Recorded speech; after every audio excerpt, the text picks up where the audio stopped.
Il s'agit des soldats Kamara Mamadou, Koulibaly Adama, Kofi Jean-Jacques, Dosso Adama.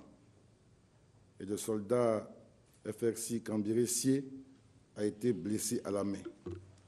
Le bouclage de la zone cité Coprim a permis la découverte de 3 caisses de munitions vides qui ont été trouvées au domicile de M. Thiédé Lago Antoine, officier marin à la retraite. Au niveau de l'attaque du camp Akwedo, il y a eu des décès, comme vous le savez, et je voudrais vous donner la liste des soldats morts au champ d'honneur. Donc, il s'agit du caporal Dago Koudou, du caporal Ligué Albert, du caporal Bakayoko Swalio, du brigadier chef Kone Klochari, qui était le chef de poste de ce jour, du caporal Sekongo Issoufou et du caporal Kone Mamadou. Au niveau des éléments des soldats blessés, il y a le caporal Sangaré Mamadou, atteint à l'avant-bras droit, le caporal Koulibaly, atteint à l'avant-bras gauche, le caporal Soro Peridjouna Yari, c'est l'élève sous-officier d'active Kwame Kofi Raymond, et l'élève sous-officier d'active Koulibaly Zoumana, les deux atteints par balle à la poitrine. Nos équipes ont procédé, comme vous le savez, à un ratissage des environs du camp Akwedo. Donc, ont été arrêtés à ce jour le sergent-chef Bobloé Jean, né le 20 août 1967 à Mans, de Bobloé Bonfils et de Nyonyobli Marie, qui était armurier au 1er bataillon d'Akwedo, du caporal Bessi Tapé, né le 1er novembre 1980 à Vavois, de Doua Bessi Albert et de Seri Yesoro, armurier au 1er bataillon d'Akwedo. Je dois indiquer que le magasin des armes n'a pas été fractionné et c'est ce caporal-là qui a remis les clés aux assaillants. Ensuite, plus loin, dans les forêts après Bingerville, pas loin de la lagune, nous avons arrêté M. Gadja Bagnon Bello Claude, né le 5 mai 1980 à Dzopé, de feu Badja Nicolas et de Doudou Martine. Il s'est dit machiniste en zone industrielle de Yopougon. Nous avons arrêté M.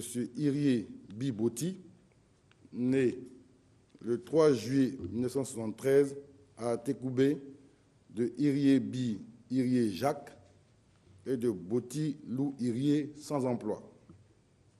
Nous avons également arrêté M. Moi Didier Rosin Lionel, né le 2 juillet 1987 à Bingerville, de Moi Yessou André et de Atebou Marie-Thérèse. Nous avons également arrêté M. Ago Abbé Victor Wilfried, né en 1991 à Cocody, de Ago Théophile et de Aga Goualé, sans emploi. Nous avons également arrêté M. Uncho Koutouan Bruno, né le 15 mai 1981 à Akandje, de Koutouan Djadja Emmanuel et de Feu Uncho Lopé. M. Ago Uncho Émile, né le 7 avril 1984 à Akandje, village, de Djadja Ago Eugène et de Dao Joséphine. Nous avons également arrêté M.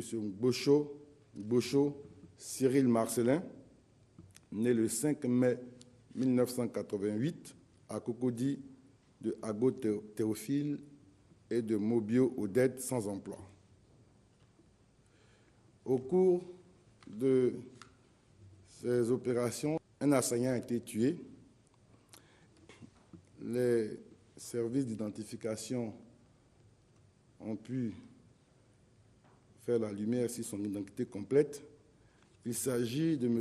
Guéhi Joseph, né le 25 avril 1985 à Guiglo, et notoirement connu de notre service comme étant un ancien milicien du FLGO, Front de libération du Grand Ouest de Mao Glofier. Sur recoupement, nous avons également mis la main sur M. Brekounou Franck Serge, 29 ans, originaire de Sikinsi, qui nous a révélé un certain nombre de choses sur l'organisation de toutes ces actions de déstabilisation. Ce que je veux vous faire noter maintenant, c'est que, évidemment, les enquêtes se poursuivent. Nos services sont à l'œuvre pour communiquer à bonne date la synthèse de ces interrogatoires. Ce que vous devez comprendre, c'est que, évidemment, par souci d'efficacité, les services ne peuvent pas délivrer toutes les informations afin de ne pas brouiller certaines pistes précieuses dans nos investigations. Mais déjà, ce que je peux vous dire, l'une des personnes arrêtées, on peut dire, a collaboré très franchement avec nos services. C'est cette personne qui a indiqué exactement l'emplacement où se trouvait la centaine d'armes Kalachnikov et 6 RPG-7 stockés dans la forêt de Bringerville, abandonnés par le groupe.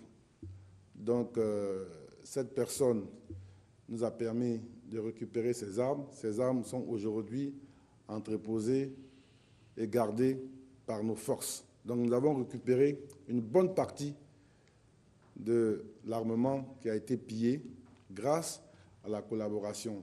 À la question de savoir qui était leur chef, cette même personne arrêtée qui a participé donc aux opérations, on ne voudrait pas de ne pas vous dire exactement son nom, nous a dit que son chef s'appelait Gédéon et qu'il ne connaissait pas son nom en détail, c'était son nom de code, c'était le coordonnateur de leurs opérations.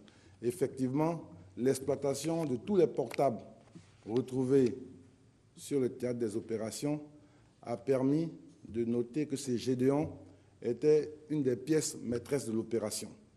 Donc, nous lui avons demandé s'il savait où est-ce que ce monsieur habitait. Il a dit effectivement que ce monsieur habitait à Yopougon, pas loin de sa résidence.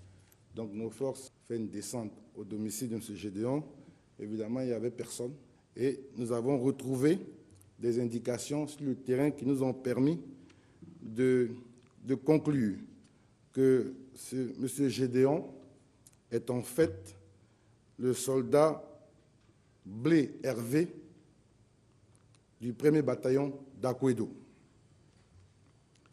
Donc, les recoupements auprès des services nous ont permis de retrouver sa photo et un avis de recherche a été émis.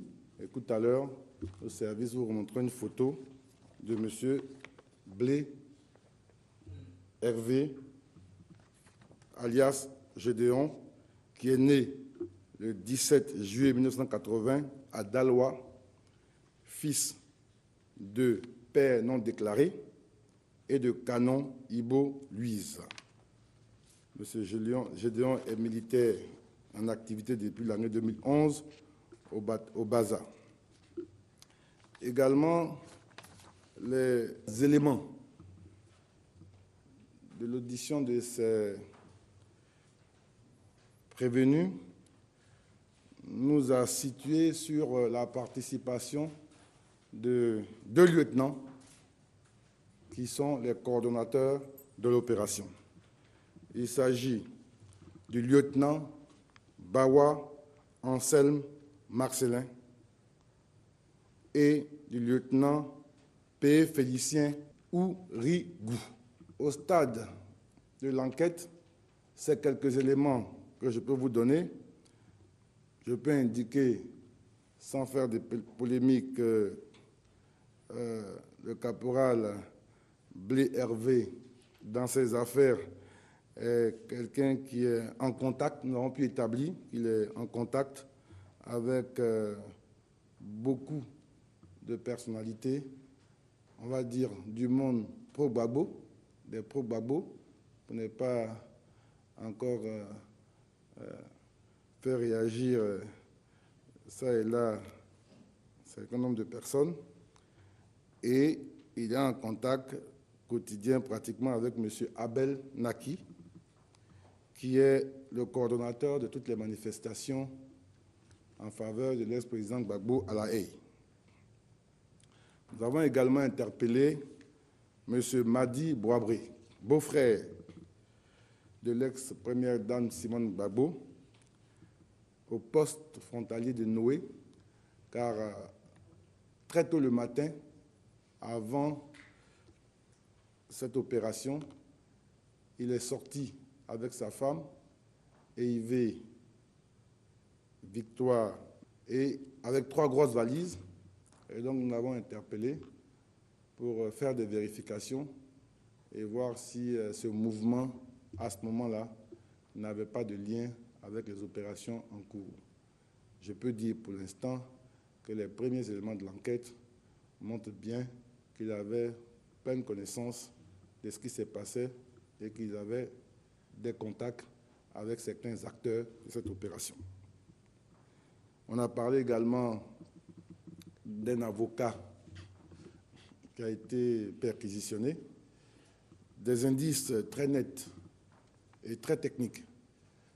On nous a indiqué que le coordonnateur, un des coordonnateurs, le lieutenant P, à un moment donné, a été positionné à une adresse géographique qui correspondait à une villa près à la villa de cet avocat. Donc nous avons fait des perquisitions et nos éléments sont en train de faire des recoupements pour voir si effectivement cet individu a été à cette adresse ou si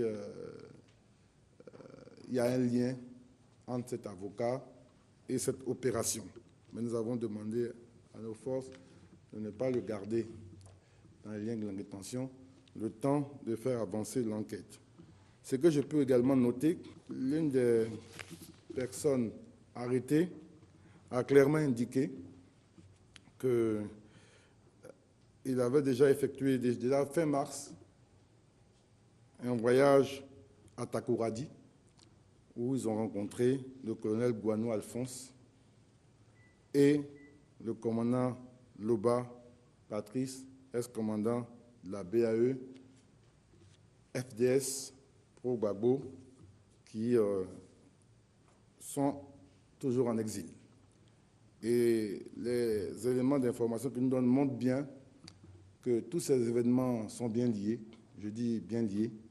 C'est une stratégie d'attaque simultanée de points stratégiques pour créer une psychose en Côte d'Ivoire à la veille de la fête nationale et autour de la date prévue du procès de confirmation des charges de l'ex-président Gbagbo.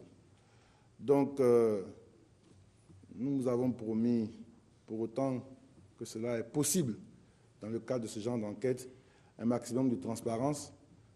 Et ces indices, les enquêtes se poursuivent et plus nous avancerons, à un moment donné, les conclusions d'enquête seront à la justice, au procureur et vous serez informés de nos conclusions.